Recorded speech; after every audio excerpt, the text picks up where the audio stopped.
Dios. Dios es bueno, ¿verdad? En todo tiempo, la gracia, el Señor está con todos sus hijos, con todos nosotros. Y también está con aquellos, ¿verdad?, que no le conocen todavía, porque la Biblia dice que todo es de Dios. La vida que tenemos es prestada. Y en cualquier momento en que Dios decida quitárnoslas, Él nos las puede quitar porque Él es el dueño. Pero antes de ir al mensaje, quisiera orar por dos personas que están internadas. Una está en Zihuatanejo, es una hermana que médicamente pues, no le dan ya ninguna oportunidad de vida. Igual otro hermano que está aquí en Acapulco hospitalizado de cáncer terminal. Ya pues médicamente no tiene tanta esperanza, pero bueno, también creemos, ¿verdad?, que en la gracia y en la soberanía de Dios Él puede hacer lo que Él quiera. Él puede hacer el milagro hoy. ¿Cuántos lo creen? ¿Por qué? Porque Dios dice que Él no ha cambiado, es el mismo. Pero muchas veces, ¿verdad?, no conocemos el plan de Dios. La Biblia dice que cuando Dios ya nos quiere en su presencia, Él va a permitir ciertas situaciones como enfermedades. ¿Para qué? Para que a través de esa enfermedad nosotros podamos estar delante de la presencia del Señor. La hermana no conocemos su nombre, pero el Espíritu Santo sabe quién es. Del hermano, es un hermano de Piedra Ancha, hermano Juan. Hemos tenido noticias de él que pues está internado aquí en Acapulco. Y vamos a pedir al Señor en su gracia que Él esté obrando conforme a su misericordia. Padre, en el nombre de Jesús, Señor, te alabamos y te exaltamos. Te adoramos por lo que eres y no por lo que tú nos das, Señor. Te adoramos porque eres un Dios que es 3 veces santo. Te adoramos porque eres el Dios que no tiene principio ni tiene fin. Nuestra mente finita no alcanza a comprender la magnitud de todo ese poder. Te adoramos porque eres el Dios incomparable, el Dios todopoderoso, el Dios inmutable, el Dios, el gran yo soy, el Dios soberano.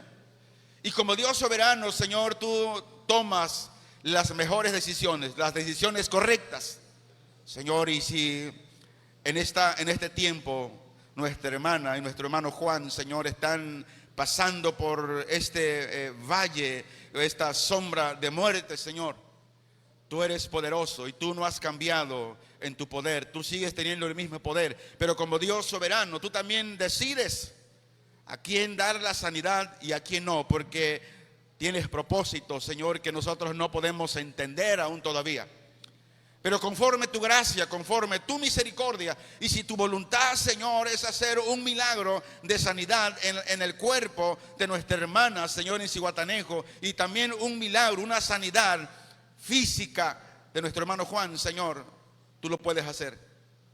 Pero no se haga conforme nuestra voluntad, que se haga conforme tu voluntad, y tú seas exaltado, tú seas alabado por los siglos de los siglos, Señor. Gracias, Padre. Ahora te ruego que el Espíritu Santo siga obrando en nuestros corazones, así como ha estado obrando en medio de la adoración, en medio de la alabanza que hemos traído para ti, Señor. Padre, tú eres santo, tú eres el único digno de recibir la gloria y la honra, Señor. Que el Espíritu Santo, Señor, me dé esa gracia para hablar a tu pueblo y enseñar a tu pueblo las grandes bondades, la gracia de tu palabra, Señor, en el nombre de Jesús. Gracias te damos, Señor. Amén. Abra su Biblia en la carta en segunda a los Corintios, en el capítulo 7. La Biblia dice, y en toda la Biblia encontramos, tanto como en el Antiguo Testamento, así como en el Nuevo Testamento, lo que habla el Antiguo Testamento se está llevando a cabo a partir de Cristo, a partir de la gracia, todo lo que Dios ha dado a su iglesia. Y Dios ha dejado bendiciones a la iglesia que se llama gracias. Y medio del centro de la iglesia, es decir, en el cuerpo de Cristo, que es la iglesia, Dios ha dejado bendiciones, como por ejemplo la palabra. Su palabra es una bendición de Dios para nuestras vidas. ¿Por qué? Porque a través de ella Dios restaura, fortalece, bendice, pero también confronta por medio de la palabra. La otra bendición y gracia es el bautismo, que todos aquellos que reciben a Cristo tienen. Y otra de las gracias es cuando todos aquellos que hemos recibido al Señor podemos participar de lo que se llama la Santa Cena. Y la Santa Cena, participar de ella no es un ritual, no es cualquier cosa, no, es un mandato de Dios, y que todos aquellos que participan de ella están anunciando su relación, su comunión con el Señor. Otra de la gracia, las bendiciones que Dios ha dejado es la oración. Por eso la Biblia nos invita todos los días a que oremos sin cesar. La palabra orar sin cesar habla de que orar de una manera constante todos los días, a toda hora, en todo tiempo. Otra de la gracia y bendición nos ha dejado la adoración y la comunión. La iglesia no existe para un club social. La iglesia existe para adorar a Dios y tener comunión los unos con los otros. Todo eso hemos hablado muchas veces, pero muchas veces nos detenemos en hablar en algo también que es muy importante y que es una bendición de Dios y que es una extensión del Evangelio de la gracia, y es la disciplina en la iglesia. Y muchas veces los pastores nos detenemos en hablar sobre esta gracia, sobre esta bendición, porque el hablar de la disciplina es confrontar el pecado de las personas, en este caso el pecado del cristiano. El tema de hoy, vamos a hablar sobre la disciplina en la iglesia. Ahora, la disciplina tiene a veces un significado negativo para algunas personas. Y la razón es porque está siendo mal aplicada la disciplina.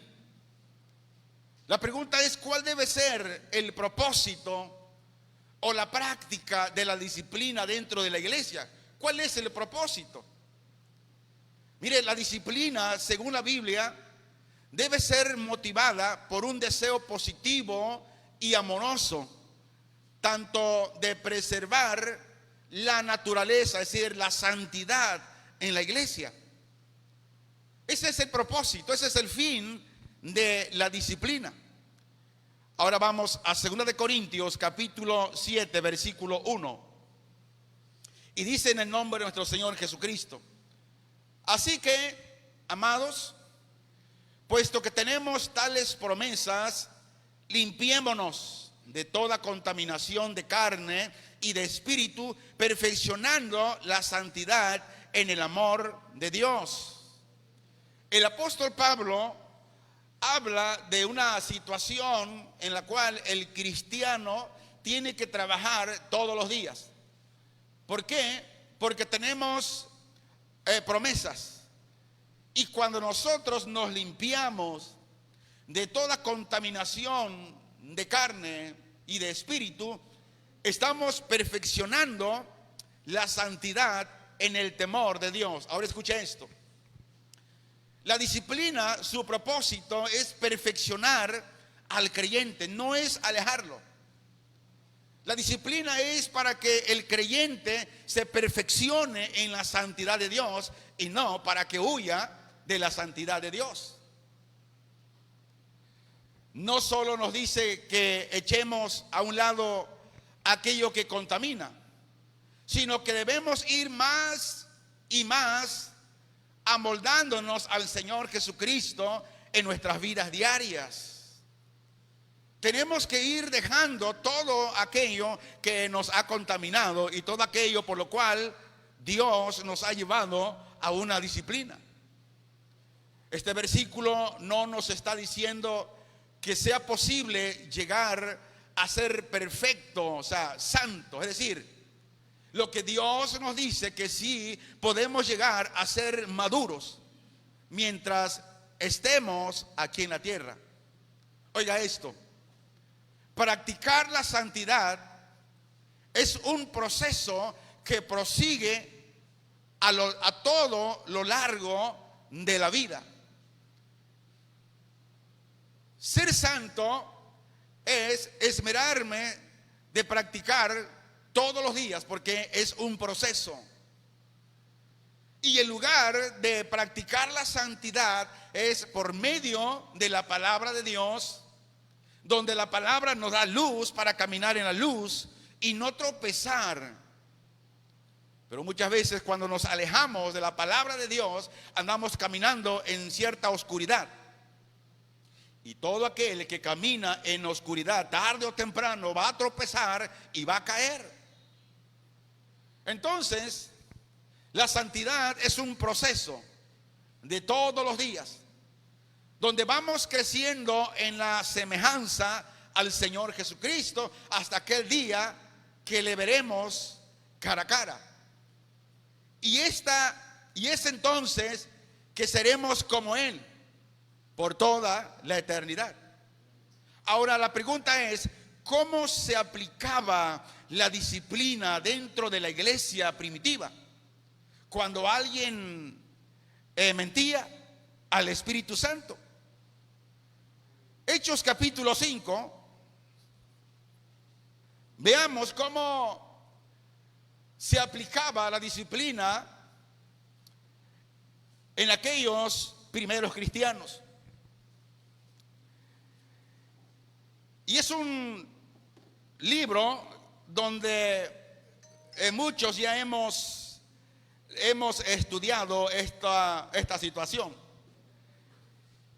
Y dice Hechos capítulo 5, aleluya, dice así en el nombre de nuestro Señor Jesucristo: pero cierto hombre llamado Ananías, con Zafira su mujer, vendió una heredad y sustrajo del precio, sabiéndolo también su mujer, y trayendo solo una parte, la puso a los pies de los apóstoles. Y dijo Pedro: Ananías, ¿por qué llenó Satanás tu corazón para que mintieses al Espíritu Santo y sustrajese del precio de la heredad? La pregunta es, ¿quién llena de mentira y de cosas a nuestro corazón? Es Satanás. El 4, reteniéndola, no se te quedaba a ti, y vendida no estaba en tu poder. ¿Por qué pusiste esto en tu corazón? No has mentido a los hombres, sino a Dios. Al oír Ananías estas palabras, cayó y expiró, es decir, murió. Y vino un gran temor sobre todos los que lo oyeron. Y levantándose los jóvenes, lo envolvieron y sacándolo, lo sepultaron. Pasado un lapso como de 3 horas, sucedió que entró su mujer, no sabiendo lo que había acontecido. Entonces Pedro le dijo: dime, ¿vendisteis en tanto la heredad? Y ella dijo: sí, en tanto. Y Pedro le dijo: ¿por qué convenisteis en tentar al Espíritu del Señor? He aquí a la puerta los pies de los que han sepultado a tu marido, y te sacarán a ti. Al instante ella cayó a los pies de él y expiró, es decir, murió. Y cuando entraron los jóvenes, hallaron más chamba. La hallaron muerta y la sacaron y la sepultaron junto a su marido. Y dice el 11, y vino gran temor sobre toda la iglesia y sobre todos los que oyeron estas cosas. Escucha esto. Ananías y Zafira se sintieron aparentemente algo motivados por ser generosos, porque habían visto a Bernabé y a otros hermanos dar para el Señor. Este matrimonio, Ananías y Zafira, tal vez ellos querrían recibir alabanza de los hombres por un acto similar de bondad, y de modo que Ananías, de acuerdo con su mujer, vendió una heredad y dio una parte del precio a los apóstoles. Pero la pregunta aquí es la siguiente: ¿en dónde estuvo el pecado de mentira de Ananías y Zafira? El pecado estuvo en que ellos dijeron que lo darían, ¿cuánto? Todo, cuando solo dieron una parte. La pregunta es, ¿alguien les pidió que vendieran su propiedad? La respuesta es no. Y esto es la razón por la cual Pedro confrontó a Ananías de mentir al Espíritu Santo. Y al mentir al Espíritu Santo, ¿qué hizo? Mintió por ello a Dios, por cuanto el Espíritu Santo es Dios. Ahora, la otra pregunta: ¿cuánto tiempo tardó el Señor para disciplinar a Ananías? El registro de Hechos dice que fue al momento. En Hechos 5:5 dice: al oír Ananías estas palabras, cayó y expiró, se murió. Y vino un gran temor sobre todos los que oyeron y lo que vieron lo que el Espíritu Santo hizo. Hermanos, tan solo al oír cayó muerto y fue sacado por los jóvenes para ser enterrado. Miren, no lo velaron, sino que en ese mismo momento lo sacaron y lo sepultaron. Eso fue un solemne acto de la mano disciplinadora de Dios sobre la iglesia primitiva. Hoy esto no sucede. Hoy, ¿por qué? Porque a veces los pastores tenemos, a menos yo, no me tiemblan las piernas para hablar esto. Y usted como su pastor me conoce. Y no estamos promoviendo a que no se aplique la disciplina, sino todo lo contrario. El creyente que no obedece la palabra de Dios y que es un problema en la iglesia, de acuerdo a la Escritura, dice la Biblia que hay que disciplinarlo. Y más adelante vamos a hablar más abiertamente, con claridad, qué es, en qué cosas no debe participar el que está disciplinado y cómo y cuál es la condición, cómo tiene que vivir el que Dios disciplina. ¿Ok? La pregunta del millón: ¿afectó a Ananías su salvación? Es decir, ¿perdió Ananías y Zafira la salvación o su eterna seguridad al ser disciplinado y ser muerto? La respuesta es no, sino que se trató más bien de un caso de Dios mostrando su desagrado ante esta primera manifestación de pecado en la iglesia. Mire, el primer pecado en la iglesia, Dios disciplinó a los hermanos que cometieron esa barbaridad, esa mentira. El teólogo y comentarista Richard dijo: o bien Ananías y Zafira se iban, o el Espíritu Santo se iba. Iglesia de Cristo, escuche esto. Tal era la pureza al blanco vivo de la comunión de la primitiva cristiandad, que una mentira de aquella clase no podía vivir en medio de la iglesia. Hermanos, pero en este tiempo no es así. Hoy la mentira en la iglesia está todo lo que da, levantando falso testimonio del prójimo, falso testimonio del hermano, de todo mundo. Si el Espíritu Santo estuviera actuando como en el libro de los Hechos actuaba, hermanos, creo que no hubiera nadie. O bien estuvieran los que realmente están caminando en la comunión correcta con Dios. Dice Hechos del 5 del 7 al 11.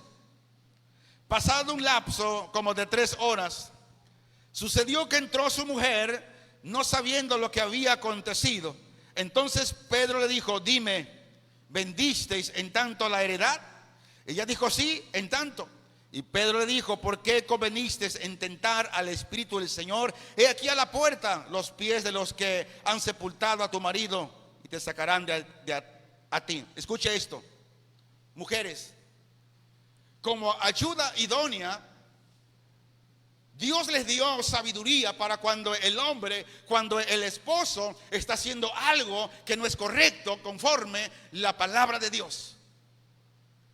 Pero si usted como esposa idónea también no camina de una manera correcta en Dios, usted será la última piedra que pondrá, o el último clavo que pondrá en el ataúd de su esposo. Y no solamente usted, sino que el de su esposo, sino también en el ataúd de usted.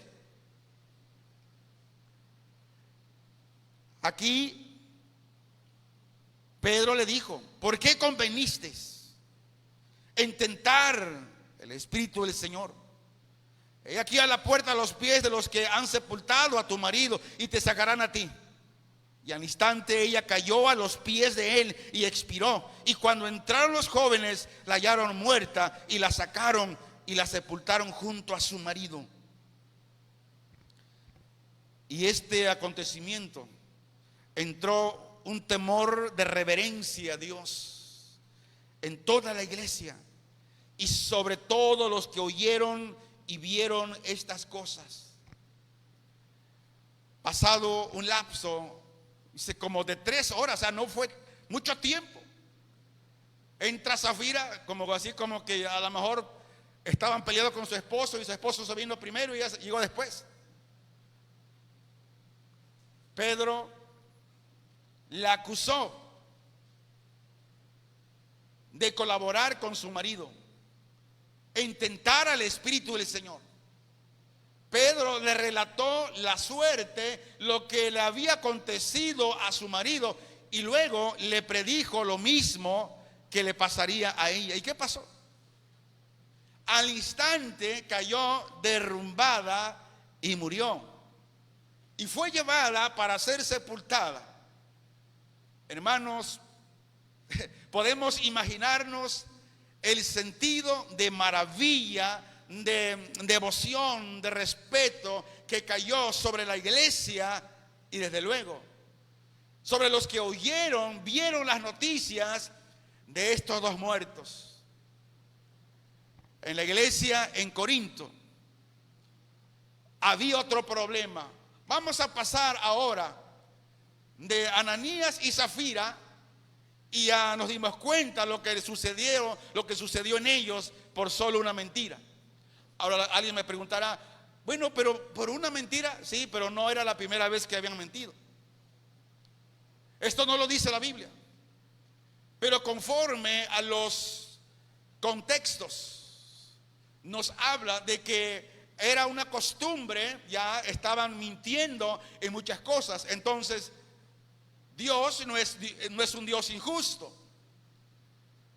¿Cuántas veces nosotros hemos pecado ante Dios y Dios nos habla y nos confronta y no queremos entender? Pero va a llegar el tiempo en que Dios mandará una disciplina por amor a ti, por amor a mí. Pero es porque ya un largo tiempo Dios te ha estado hablando sobre la situación y lo has ignorado. Ok, ahora pasamos a otro punto. Primera de Corintios capítulo 5, versículo, aleluya, versículo 1 al versículo 13. Vea lo que estaba pasando ahí. De cierto se oye que hay entre vosotros fornicación, Y tal fornicación cual ni aún se nombra entre los gentiles, tanto que alguno tiene la mujer de quién, de su padre, imagínense. Y vosotros embandecidos, ¿quiénes nosotros? Los pastores, los líderes. Luego pregunta, ¿no debierais más bien haberos lamentado para que fuese quitado de en medio de vosotros el que cometió tal acción? Ciertamente yo, como ausente en cuerpo, pero presente en espíritu, ya como presente he juzgado al que tal cosa ha hecho. En el nombre de nuestro Señor Jesucristo, reunidos vosotros y mi espíritu con el poder de nuestro Señor Jesucristo, el tal sea entregado a Satanás para destrucción de la carne, a fin de que el espíritu sea salvo en el día del Señor Jesús. No es buena vuestra jactancia. ¿No sabéis que un poco de levadura leuda toda la masa? Limpiaos, pues, de la vieja levadura, para que seáis nueva masa, sin levadura como sois, porque nuestra Pascua, que es Cristo, ya fue crucificada por nosotros. Así que celebremos la fiesta, no con la vieja levadura, ni con la levadura de malicia y de maldad, sino con panes sin levadura, de sinceridad y de verdad. Os he escrito por carta que no os juntéis con los fornicarios, no absolutamente con los fornicarios de este mundo, o con los avaros, o con los ladrones, o con los idólatras, pues en tal caso os sería necesario salir del mundo. Más bien, os escribí que no os juntéis con ninguno que llamándose hermano fuere fornicario, o avaro, o idólatra, o maldiciente, o borracho, o ladrón.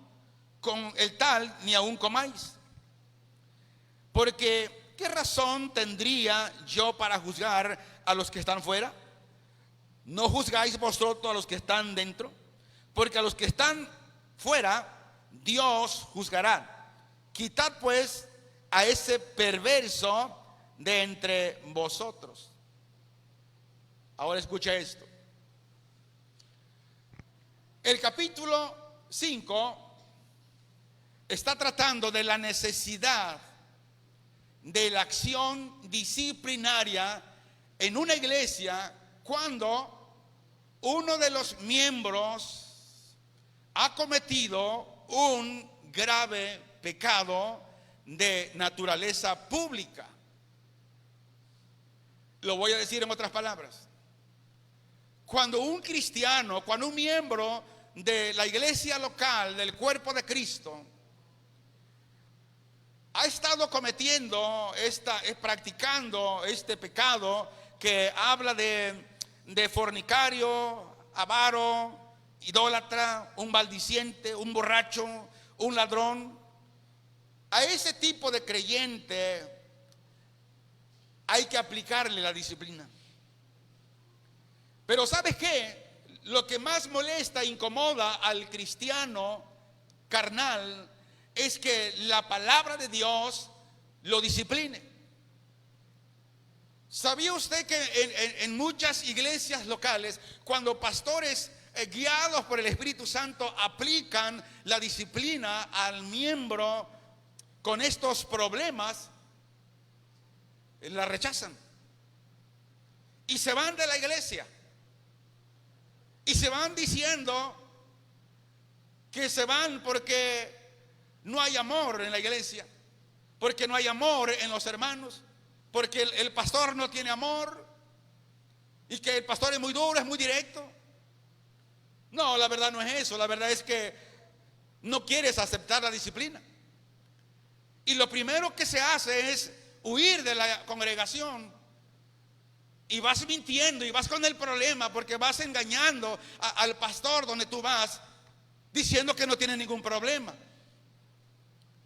Pero si los pastores nos dejáramos guiar todos por el Espíritu Santo, inmediatamente tenemos que hablar con esta persona. A menos nosotros así lo hacemos. Estamos enseñados de esta manera.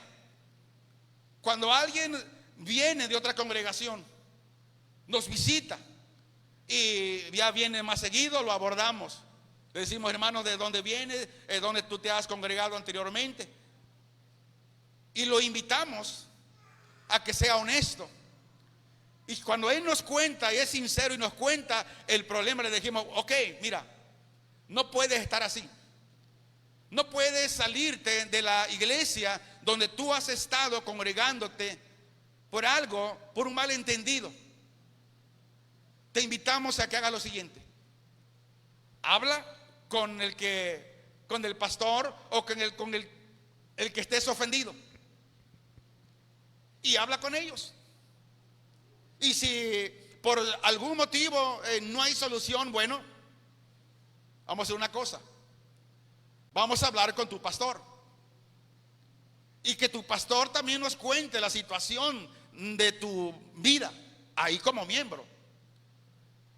Y una vez que el pastor nos cuenta la situación de ti, ok, no podemos cerrarte las puertas porque la iglesia, el lugar, la iglesia es de Cristo.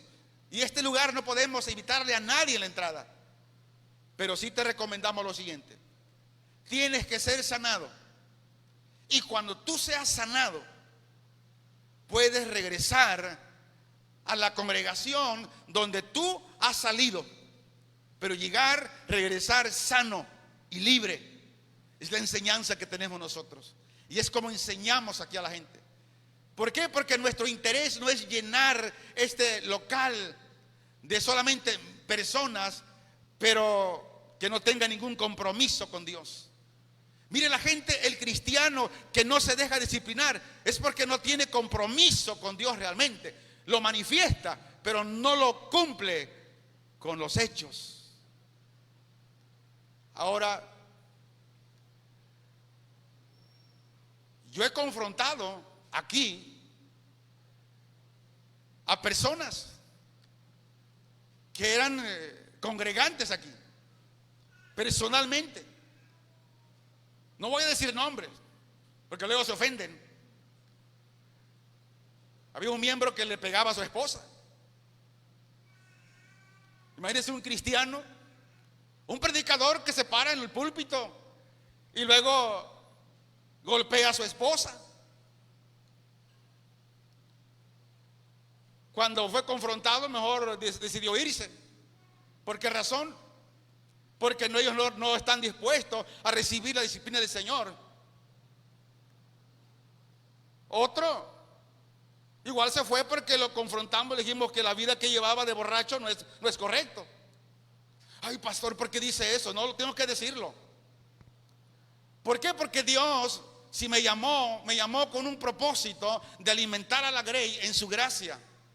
De decirle a usted de que tiene que llevar una vida santa todos los días. De que ambos tenemos que esforzarnos todos los días de caminar en santidad y de dar un testimonio santo ante todos aquellos que nos rodean y que saben que somos cristianos. Hermanos, si Dios actuara conforme actuó en el libro de los Hechos con Ananías y Zafira, ¿qué será? ¿Qué será de todos aquellos cristianos carnales que no están dispuestos a someterse a la disciplina del Señor? Hermanos, en Corinto había este problema. En este hermano, porque era un hermano de la congregación, tenía a la mujer, a su madrastra,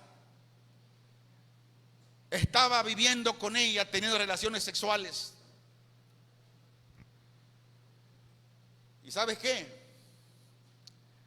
El Espíritu Santo jamás estará de acuerdo que haya este tipo de práctica, inmoralidad sexual dentro del cuerpo de Cristo. Si usted lleva una vida de esta manera, tarde o temprano, la disciplina le va a caer. No lo dude, ni en lo mínimo. Y aquí, hermanos, se trataba de un pecado muy extremo. ¿Por qué? Porque la gente te conoce lo que eres que te congregas y que tal vez dice yo soy cristiano. Aquí es importante meditar en la disciplina. La madre de aquel hombre estaba muerta, es decir, la primera esposa. Y el padre se había vuelto a casar, de modo que la mujer de su padre, en este caso, sería la madrastra del hombre. Imagínense, hermanos, dice Pablo, que estos hechos no se registran ni en el mundo, pero sí había este caso en la iglesia cristiana en Corinto. Ahora, con respecto a esta mujer, se cree que era incrédula, es decir, no era cristiana. ¿Por qué razón? Porque nada se dice de emprender una acción de disciplina acerca de ella. En otras palabras, la iglesia no tenía jurisdicción en el caso de ella. ¿Por qué? Porque no era cristiana.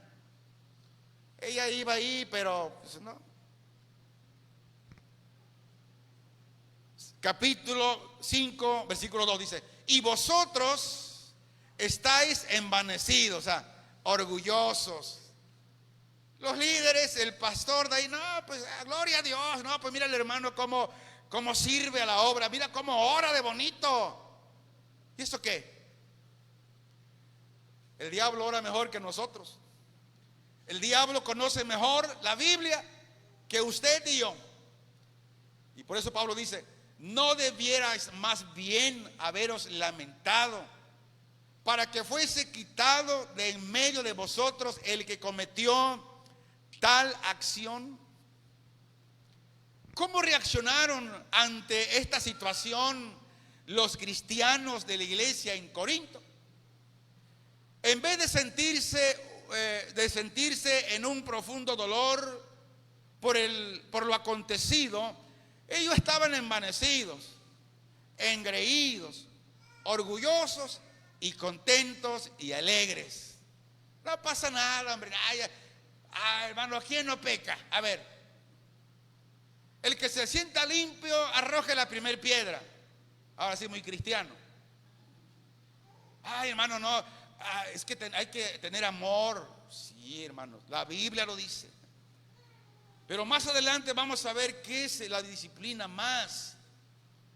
Algún teólogo y eruditos de las Escrituras comentan que estaban orgullosos por la abundancia de dones en la iglesia. ¿Por qué? Porque hasta el que estaba en fornicación, no, pues él hablaba en lenguas y tenía dones, hermanos. Por eso ya hablamos meses atrás sobre los dones, los permanentes y los que siguen todavía. Y no se deje engañar.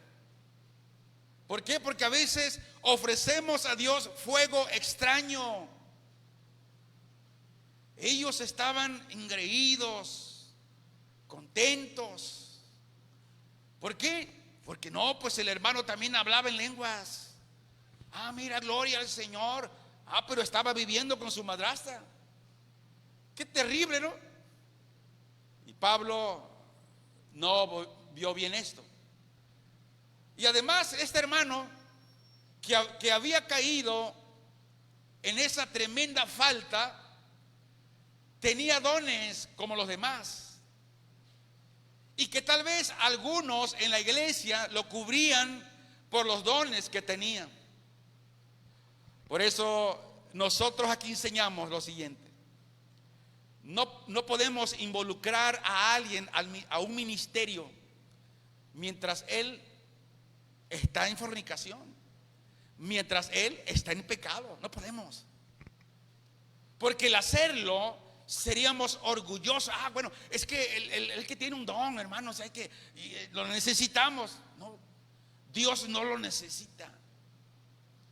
El Espíritu Santo tiene la gracia y el poder para usar a cualquiera que se ponga en las manos del Señor. Pero los líderes en Corintios estaban orgullosos.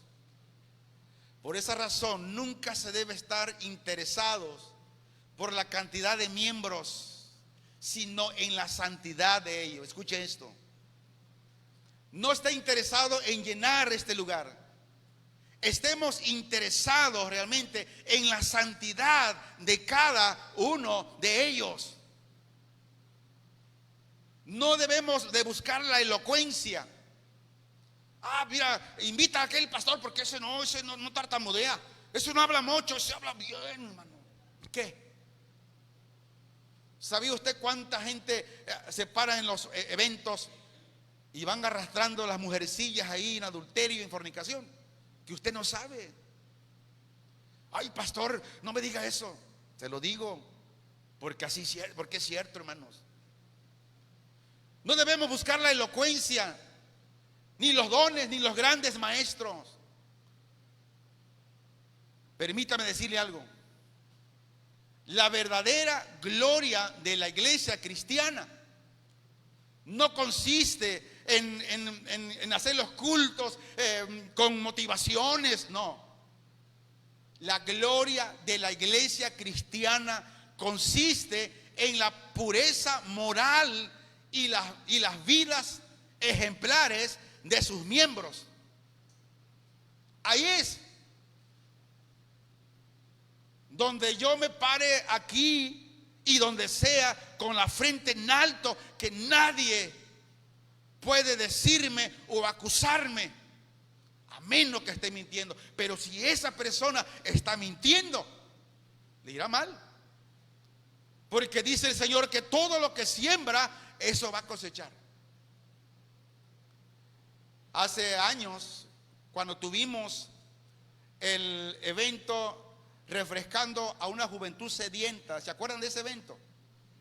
Si usted lo puede mirarlo, puede verlo, a mirar, está en YouTube. Ponga ahí, refrescando a una juventud sedienta. Y Dios me dio estas palabras que yo dijera a estas personas. Y yo dije los nombres. No le voy a decir los nombres, usted corrobore ahí en la grabación, en el video. Y ahora, y usted puede ver las vidas de esas dos personas en el cual yo dije de lo que el Espíritu Santo me mostraba. ¿Dónde están? Andan perdidos, de borrachos, dándole vuelo a la hilacha. ¿Por qué? ¿Dios se equivoca? No. Eso no se cumplió al otro día. Pasaron años. Pero escuche esto. Pero a muchos les ofende, a muchos cristianos les ofende cuando Dios dice, háblale a aquel y dile por su nombre. Ay, pastor, ¿por qué así lo puso en evidencia? Si Dios lo hace, que te hable, es porque Dios no quiere tratar contigo como trató con Ananías y Zafira. Usted mismo corrobore quiénes son esos nombres y usted se dará cuenta. Por eso Dios está interesado en la pureza moral y las vidas ejemplares de sus hijos, no en abarrotar, en tener lleno este lugar, no, sino que en la santidad, que seamos ejemplo. Versículo 4, 1 Corintios 5 dice: en el nombre de nuestro Señor Jesucristo, reunidos vosotros y mi espíritu con el poder de nuestro Señor Jesucristo, el tal sea entregado a Satanás para destrucción de la carne, a fin de que el espíritu sea salvo en el día del Señor Jesús. El Señor Jesús dio autoridad a la iglesia, dio autoridad a los apóstoles, dio autoridad a los que Él puso como pastores para ejecutar la disciplina en todos los casos de esta naturaleza. Ay, pastor, pero es que lo siento. Dios para eso nos puso. Así dice Pablo, que Él actuará con el poder, es decir, con la autoridad de nuestro Señor Jesucristo. Y todo pastor, todo liderazgo que Dios ha puesto en la congregación local tiene la autoridad del que lo puso, del Señor Jesús, para aplicar la disciplina. La acción que se iba a tomar sería la de entregar al tal cristiano a Satanás para la destrucción de la carne, a fin de que el espíritu sea salvo en el día del Señor Jesús. Recuerde que la disciplina de los creyentes está siempre calculada para conseguir su restauración a la comunión con el Señor. La disciplina nunca es un fin en sí misma, sino siempre la disciplina es un medio para alcanzar un buen fin, que es decir, restaurar al hermano que está cometiendo esta falta. Y el propósito último es que su espíritu sea salvo en el día del Señor Jesús. Lo diré en otras palabras: no hay ninguna condena eterna del hermano que pecó y se arrepintió.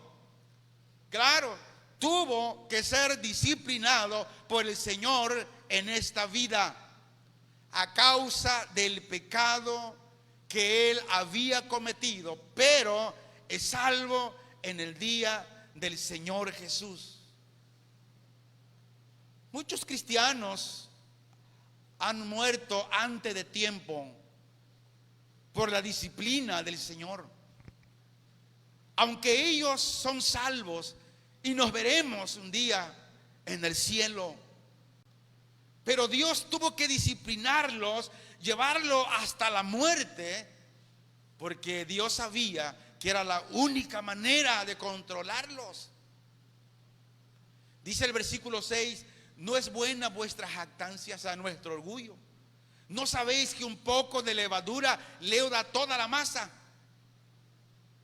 Ellos se excusaban diciendo que solo había sucedido una vez. Y por esta razón Pablo dijo que un poco de levadura leuda toda la masa. La levadura aquí es una imagen del pecado moral.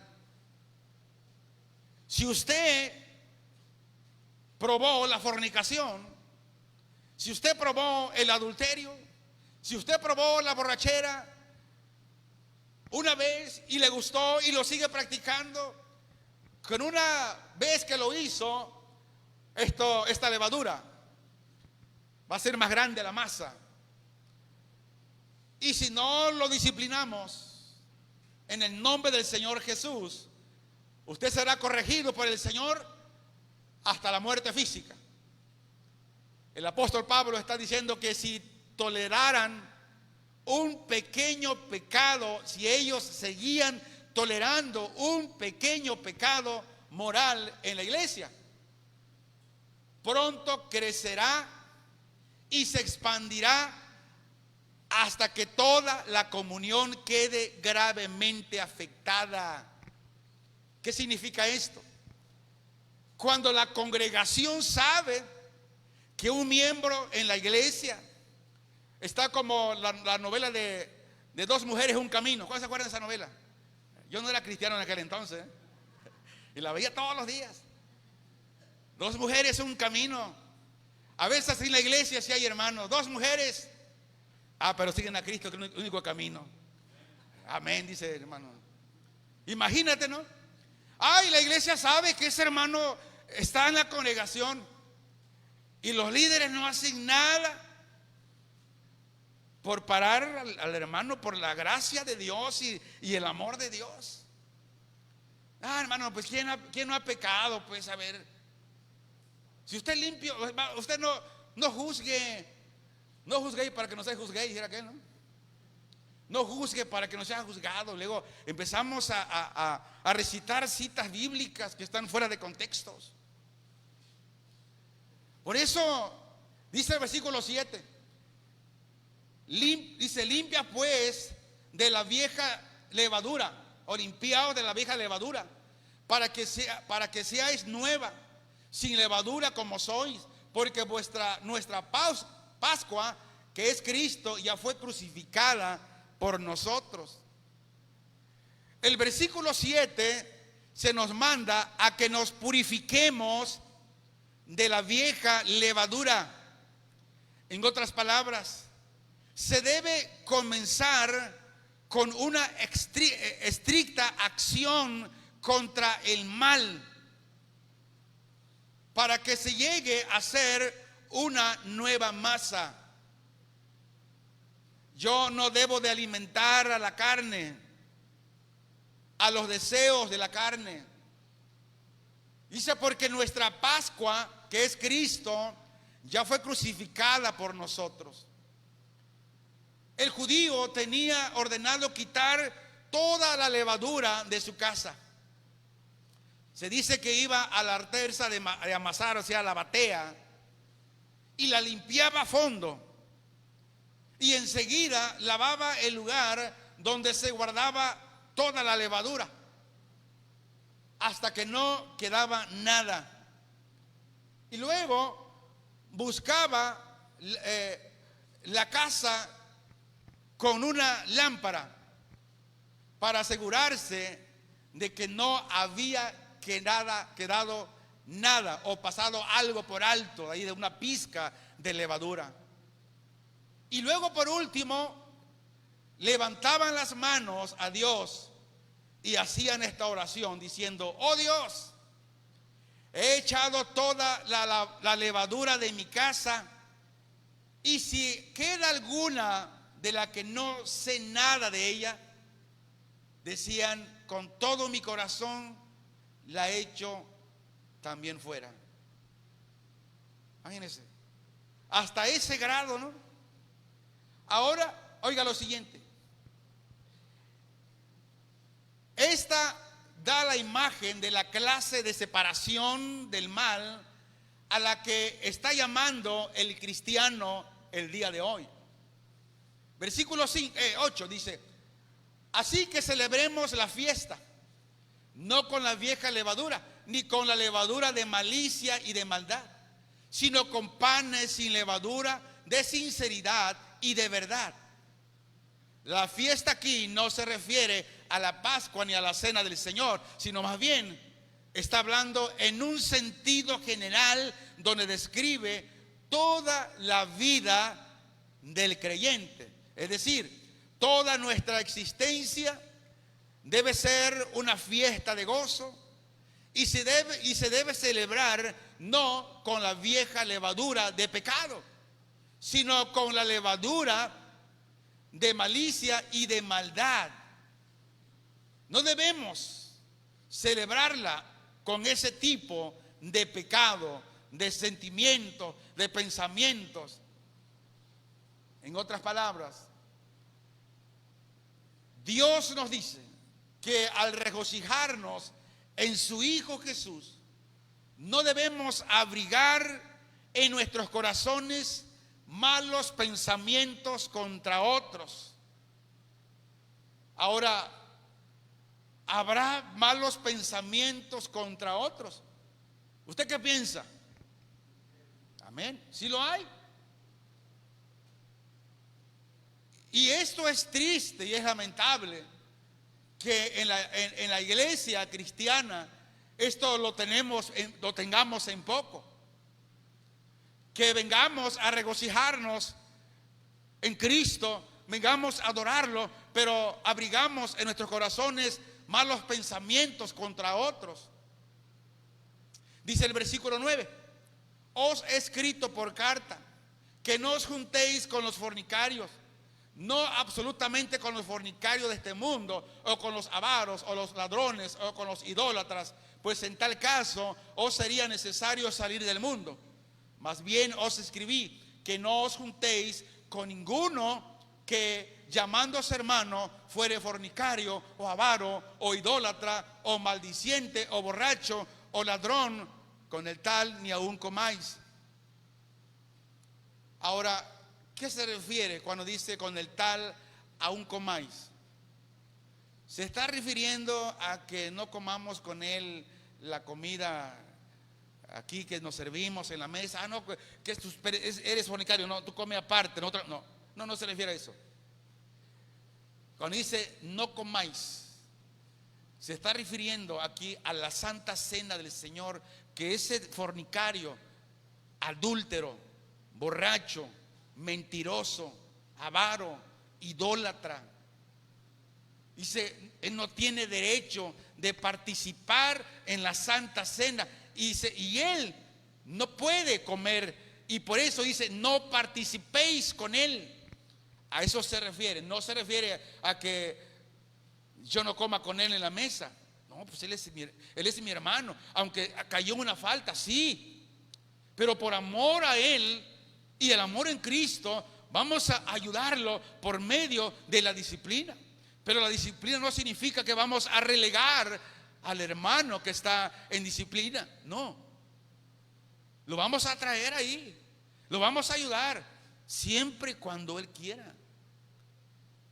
En el próximo capítulo vamos a ver más allá de sobre todo esto, de lo que es la disciplina en la iglesia.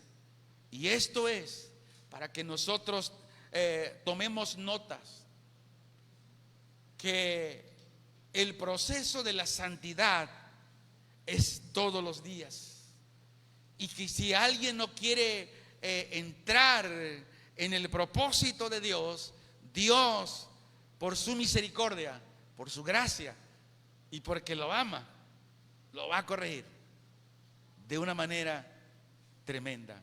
Oramos. Padre, te damos gracias, Señor, y te bendecimos.